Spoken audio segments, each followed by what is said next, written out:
மாவட்டம் பண்ணாரி சோதனைச் சாவடி அருகே சுற்றித் திரிந்த ஒற்றை யானை வழியாக சென்ற காரை வழிமறித்து நின்றது.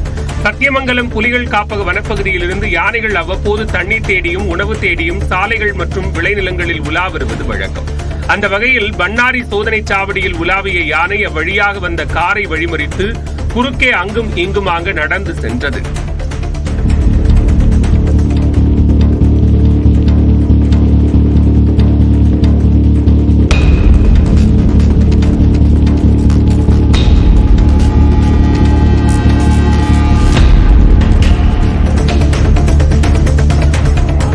வேலூர் மாவட்டம் காட்பாடி அடுத்த கீழ் விளாக்கியூர் பகுதியில் எருது விடக்கூடிய விழா நடைபெற்றது.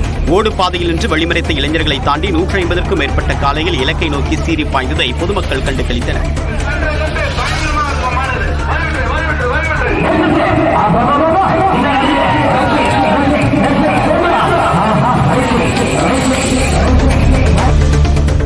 தூத்துக்குடி மாவட்டம் ஸ்ரீவைகுண்டம் அருகே 8ஆம் வகுப்பு மாணவிக்கு பாலியல் தொல்லை கொடுத்த அறிவியல் ஆசிரியரை காவல்துறையினர் தேடி வருகின்றனர்.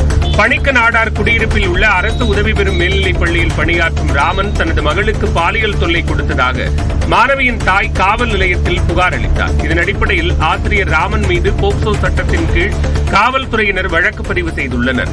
மேலும் தலைமறைவாக உள்ள ஆசிரியரை தேடி வருகின்றனர். மதுரை மாவட்டம் திருமங்கலத்தில் பத்திரப்பதிவுக்கு லஞ்சம் பெற்ற சார் பதிவாளர் உட்பட 2 பேர் கைது செய்யப்பட்டனர். கிழவநேரி கிராமத்தைச் சேர்ந்த ஆனந்தராஜ் என்பவரின் நிலத்தை தன் பெயரில் கிரயம் செய்வதற்காக செந்தில்குமார் திருமங்கலம் சார் பதிவாளர் அலுவலகத்தை அணுகியுள்ளார். 70,000 ரூபாய் லஞ்சம் பேசி அதனை எழுத்தர் பாலமணிகண்டனின் வங்கி கணக்கிற்கு அனுப்பியுள்ளார். இதையடுத்து லஞ்ச ஒழிப்புத்துறையினர் பிடித்தபோது சார் பதிவாளர் பாண்டியராஜன் கேட்டதால் தான் பெற்றதாக அவர் கூறியதால் இருவரையும் லஞ்ச ஒழிப்பு போலீசார் கைது செய்து விசாரணை மேற்கொண்டு வருகின்றனர். சேலத்தில் இருசக்கர வாகனம் மீது தண்ணீர் லாரி மோதிய விபத்தில் மருத்துவக் கல்லூரி மாணவி உயிரிழந்தார். கரூர் மாவட்டத்தைச் சேர்ந்த மித்ரா அரியானூரில் உள்ள தனியார் மருத்துவக் கல்லூரியில் MBBS இறுதி ஆண்டு படித்து வந்தார். சூரமங்கலத்தில் இருந்து கல்லூரிக்கு இருசக்கர வாகனத்தில் சென்றபோது கந்தம்பட்டி பைபாஸ் சாலையில் பின்னால் வந்த தண்ணீர் லாரி மோதியது. இதில் லாரியின் டயரில் சிக்கிய மித்ரா சம்பவ இடத்திலேயே பரிதாபமாக உயிரிழந்தார்.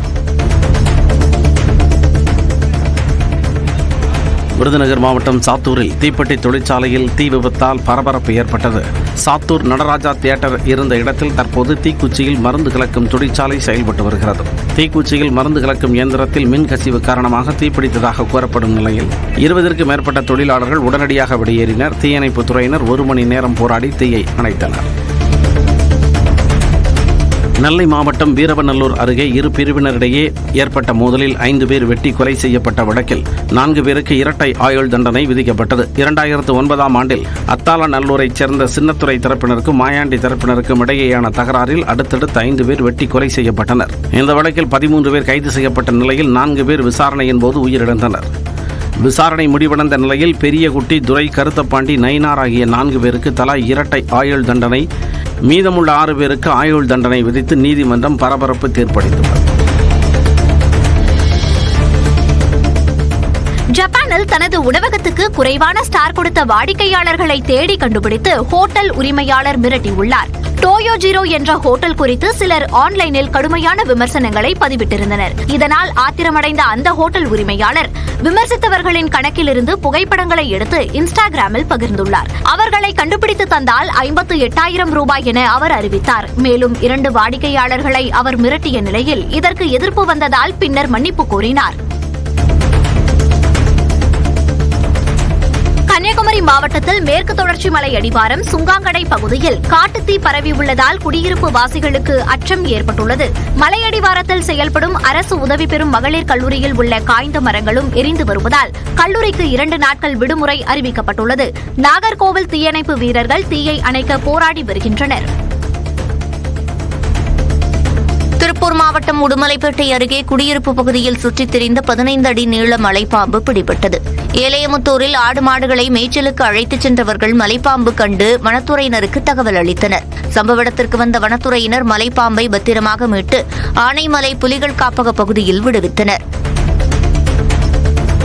திண்டுக்கல் மாவட்டம் பழனி அருகே சாலையோரம் நிறுத்தப்பட்டிருந்த லாரியின் மீது கார் மோதிய விபத்தில் தந்தையும் 2 வயது குழந்தையும் உயிரிழந்தனர். கேரளாவை சேர்ந்த முகமது சதகத்துல்லா தனது மனைவி மற்றும் 2 குழந்தைகளுடன் பழனிக்கு காரில் சென்றார். பழனி உடுமலை சாலையில் வயலூர் அருகே சென்றபோது விபத்து ஏற்பட்டது.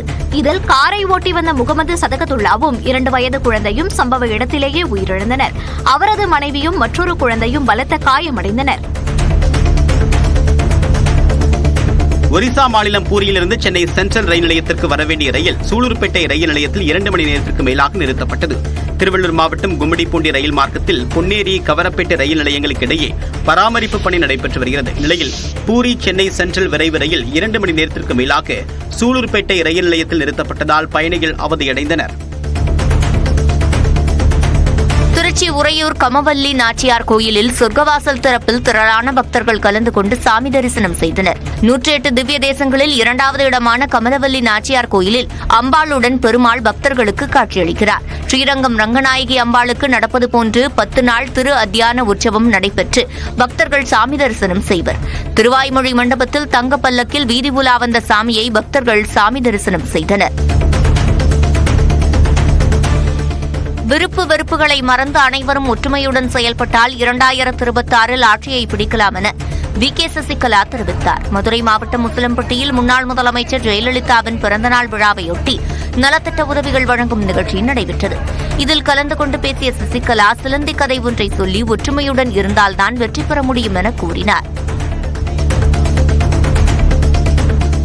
நெல்லை மேலப்பாளையத்தில் உரிய பாதுகாப்பு உபகரணங்கள் இன்றி கழிவுநீர் கால்வாயில் இறங்கி தூய்மைப் பணியாளர்கள் பணி செய்யும் வீடியோ வெளியான நிலையில் நடவடிக்கை எடுக்க கோரிக்கை எழுந்துள்ளது.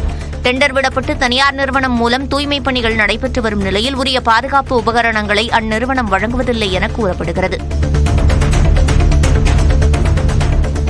நாமக்கல் மாவட்டம் பள்ளிப்பாளையத்தை அடுத்த கலியனூர் பகுதியில் வெறிநாய் கடித்து உயிரிழந்த ஆட்டின் உடலை ஊராட்சி அலுவலக வாயிலில் வைத்து விவசாயி போராட்டத்தில் ஈடுபட்டார். அக்ரஹாரம் பகுதியில் மேய்ந்து கொண்டிருந்த ஆடுகளை அப்பகுதியில் சுற்றித் திரிந்த தெருநாய்கள் துரத்தி கடித்ததில் சினையாக இருந்த செம்மறியாடு ஒன்று சம்பவ இடத்திலேயே உயிரிழந்தது. போராட்டத்தில் ஈடுபட்ட விவசாயி மகேஸ்வரனிடம் காவல்துறையினர் உரிய நிவாரணம் பெற்றுத் தருவதாக கூறி அனுப்பி வைத்தனர்.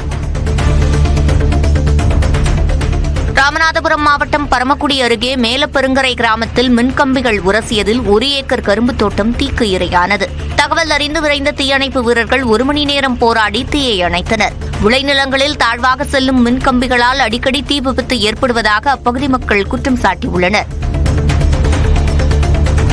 அலுவலகத்திற்கு வந்து வேலை பார்க்காத அரசு ஊழியர்கள் மீது நடவடிக்கை எடுக்கப்படும் என்று அமெரிக்க அரசின் ஆலோசகர் எலான் மஸ்க் எச்சரித்துள்ளார். ட்ரம்ப் பதவியேற்ற பிறகு அரசு ஊழியர்கள் யாரும் ஒர்க் ஃப்ரம் ஹோமில் இருக்கக்கூடாது என்று உத்தரவிட்டார். தொடர்பாக ஊழியர்களுக்கு மெயிலும் அனுப்பப்பட்டது. இதனை மீறியவர்களுக்கு எச்சரிக்கை விடுக்கப்பட்டிருப்பதாகவும் இனியும் அலுவலகம் வராத ஊழியர்கள் அனைவரும் நிர்வாக விடுமுறையில் வைக்கப்படுவார்கள் என்றும் எலான் மஸ்க் தெரிவித்தார்.